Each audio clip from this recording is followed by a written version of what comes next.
5 seconds. Start. The discussion in the judgment yields the following propositions. We may forewarn that these propositions are set out merely for the sake of convenient reference and are not supposed to be exhaustive. In case of any doubt or ambiguity in these propositions, reference must be had to the discussion and propositions in the body of the judgment. Para point 1. Where a refund of tax oblique duty is claimed on the ground that it has been collected from the petitioner oblique plaintiff, whether before the commencement of the Central Excises and Customs Laws Act 1991 or thereafter, by misinterpreting or misapplying the provisions of the Central Excises and Salt Act 1944, read with Central Excise Tariff Act 1985 or Customs Act 1962, read with Customs Tariff Act, or by misinterpreting or misapplying any of the rules, regulations, or notifications issued under the said enactments, such a claim has necessarily to be preferred under and in accordance with the provisions of the respective enactments before the authorities specified thereunder and within the period of limitation prescribed therein. No suit is maintainable in that behalf, while the jurisdiction of the High Courts under Article 226 and of this Court under Article 32 cannot be circumscribed by the provisions of the said enactments.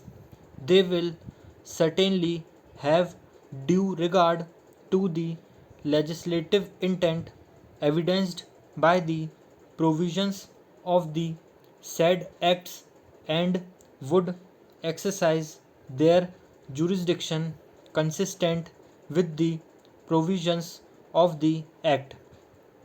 The writ petition will be considered and disposed of in the light of and in accordance with the provisions of Section 11B.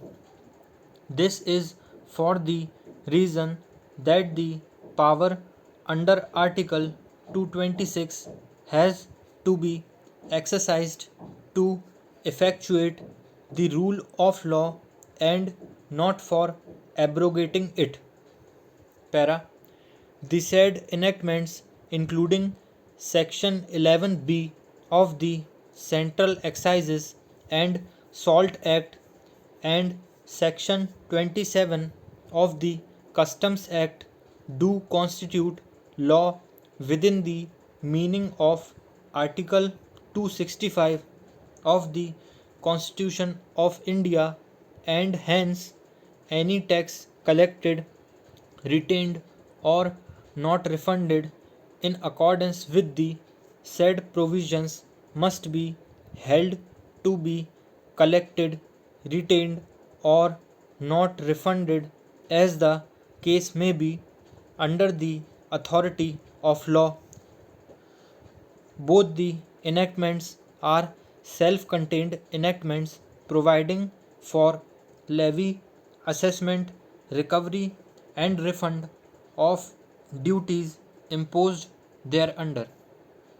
Section 11B of the Central Excises and Salt Act and Section 27 of the Customs Act, both before and after the 1991 Amendment Act are constitutionally valid and have to be followed, and given effect to Section 72 of the Contract Act has no application to such a claim of refund and cannot form a basis for maintaining a suit or a writ petition.